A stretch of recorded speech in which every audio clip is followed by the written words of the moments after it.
outline is what you've got. The one underneath is how it's meant to be realised, performed, articulated.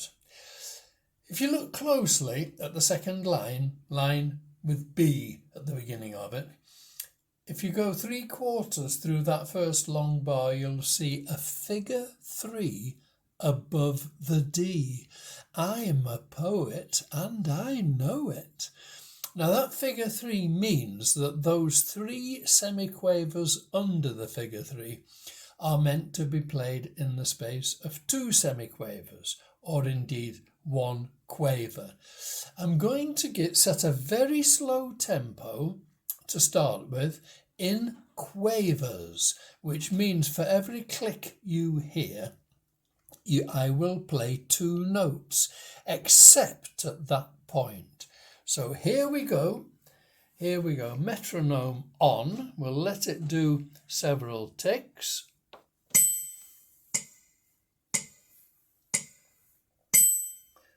Okay, listen.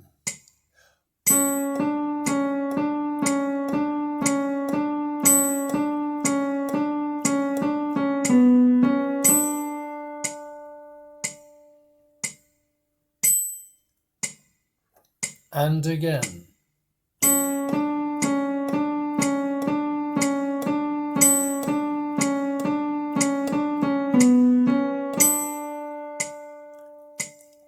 So you're doing 3 semis, triplet semis at the end.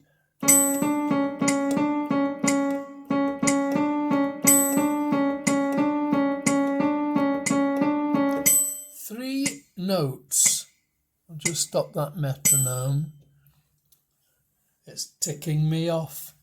3 notes played in the space of 1 quaver beat. Now, when you're really sure that you've got a real degree of accuracy, okay.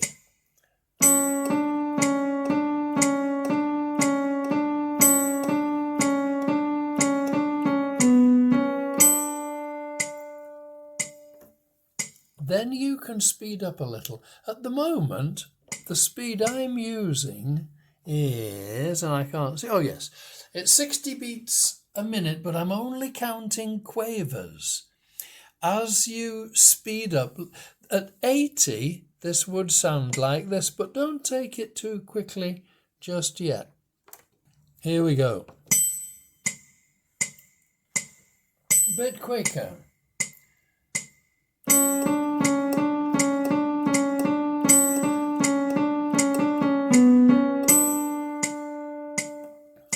Now, at a quicker speed, but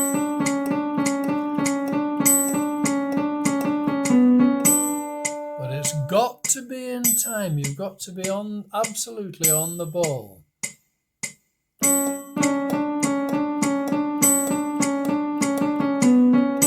didn't sound very on the ball.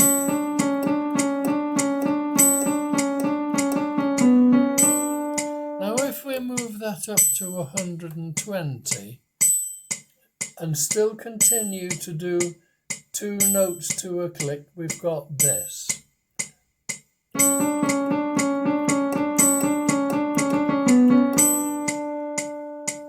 If we make that 150, we've got this.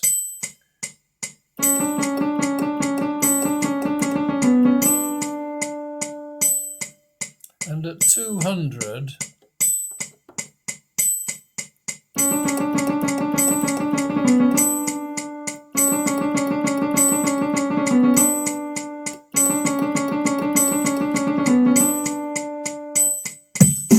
so that little device there,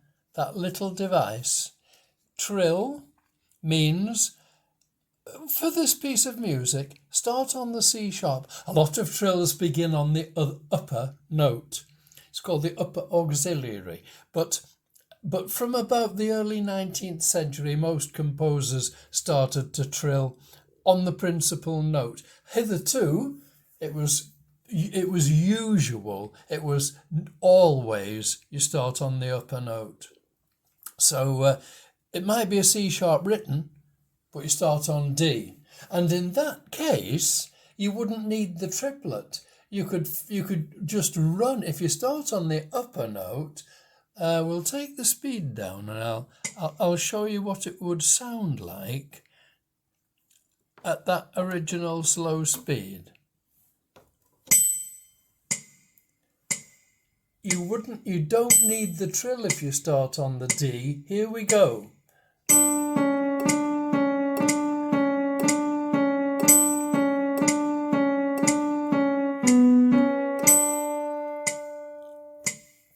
And that's the way that the early Romantics, Liszt, Schumann, Mendelssohn tended to do the trills on the principal note, the one that's written, start them on that note. But Chopin, who was at least as good as any of them, all stuck by the earlier form, and he tended to do his trills on the principal note. Sorry, not on the principal note, on the note above. A C sharp he would start on D, unless he puts a little one of these, one note before it, on the C sharp, in which case he's definitely saying start this trill on the note that's written on the principal note. I hope that's made something like sense. I hope it's not too boring. And I stand by what I said. If you can be bothered to practice this and get it absolutely rock solid, then you will play this trill.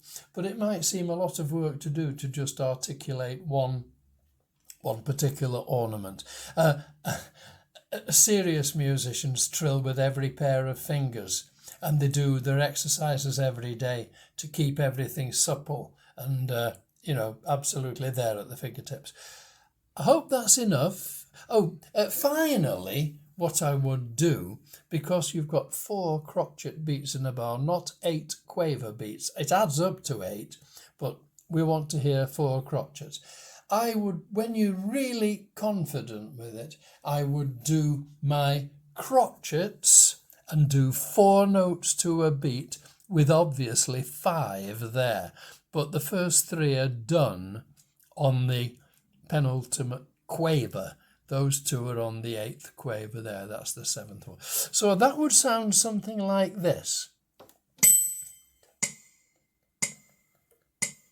1, 2, 3, 4. 1, 2, 3, 4. 1, 2, 3, 4. A little bit faster would be like this. 1, 2, 3, 4. 1, 2, 3, 4. I'm actually standing up and leaning over at the moment, so I'm finding it rather difficult to do. I hope that's clear. I'm going to check that this has come out okay, and I'll stick it up on YouTube. I hope it's clear, Frank, I do. And I wish you luck. It's one of those things, you have to do a lot of work for what seems very little. But the next time you see a brilliant pianist doing trills that sound like a machine gun, remember, they've gone through the same hard work that I'm telling you to do. Okay, say bye-bye now. Cheers.